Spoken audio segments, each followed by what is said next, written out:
What is going on, everyone? Welcome in today's video on how to make a landscape document in Canva. So the first step is of course log into your Canva account, and if you don't have one yet, then you can create a free account on this app. Now the next step is to of course like this video and subscribe to our channel for more useful tips while using Canva.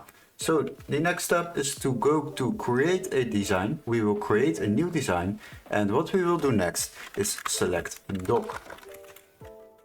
And once you have typed in doc, then you can select the A4 landscape document. Now if you select this one, then you will see that we have successfully created a landscape document in Canva. And now you are able to edit this document to your own preferences. Hopefully this video was helpful. Don't forget to like and subscribe, and we would love to see you in our next tutorial. Cheers guys!